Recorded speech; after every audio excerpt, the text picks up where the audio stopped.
There's a lot of great cookbooks out there, and for beginners, it's kind of hard to choose which ones. I made a list of my top 5 cookbooks that I think are best for beginners, and I think you should go out and buy if you're learning how to cook. My first cookbook I recommend is King Arthur's Baking Companion. This is a great baking book that covers a bunch of different recipes. All these recipes are tested in the King Arthur Test Kitchen. It covers basic breads, savory breads, cookies, cakes, and all these equipment that you need for baking. It goes into great detail on each type of bread and has technique tips for each of these recipes. It has a whole section on ingredients used for baking, what they bring to the bakes, and what problems you might see when using them. It's just a great book for general baking recipes and skills, and I think it's really good for beginners because it's the easiest way to jump into baking. The next book I recommend is Salt, Fat, Acid, Heat. I would recommend reading this book first out of all these books. It's written by Sami Nosrat, host of this Netflix special in the same name. It starts off with the most beginner techniques and gradually builds it up from there. It goes over essential components and cooking and flavor profiles. There's plenty of great guides on flavor combinations to use. And like the title, it goes over salt, how it affects food, the importance of fat in food, using acids to highlight foods, and using heat to cook and properly prepare food. She also digs into ingredients that are used in cooking and gives simple and tasty recipes that use those ingredients. It's just a very good book if you just don't know anything about cooking and want to jump in. It's very simple, she's great, and it's just a great book for someone who doesn't know anything about cooking to pick up and start reading. The next book I recommend is Joy of Cooking. It's just a giant book of classic American recipes. All these recipes are tested and updated constantly, so they're always great. It goes over common ingredients used in these recipes, and it literally covers everything from soups to salads to fish to pies to canning. Anything you want to cook is in this book. Usually when I want to try a recipe, I look in the Joy of Cooking first, and it's always there, and these recipes are always great. It has great descriptions, illustrations, and introductions for each section. Also, if you get the vintage copy, you can learn how to break down a squirrel.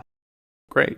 The next book I recommend is The Food Lab. This book is the GOAT. The book is intimidating at first because how large it is and how dense of information it has. But once you dive into it, you can never go back. Kenji Lopez Alt wrote this book, and these days he's becoming more well known on YouTube. I recommend reading this book after Salt, Fat, Acid, Heat, since Kenji goes into detail on technical stuff like temperatures for meats, how to perfectly blanch vegetables, and just builds on top of Salt, Fat, Acid, Heat. This book is organized on categories such as meat, poultry, vegetables, salads, etc. You'll learn plenty on this book on how to be a better home chef. It's a bit long, but getting through this whole thing is worth it. This book was the most important for me in becoming a better home chef. The next book I recommend is Jacques Pépin's New Complete Techniques. It's similar to Joy of Cooking where it's very basic. The big highlight of this book is there's very informative pictures on each of these recipes. It's based on categories like meats, vegetables, cakes, and more. And each recipe has a frame-by-frame picture graph on how to complete these recipes. It's really useful for people who need visual cues on how to do a recipe, and he goes into details on how to properly devein shrimp or cut chicken. So it's really good just to kind of see how a professional chef would work with these ingredients. So these are the 5 books I recommend. These are great books. They're available on Amazon, and just reading through them and cooking through these books will really help you become a better chef.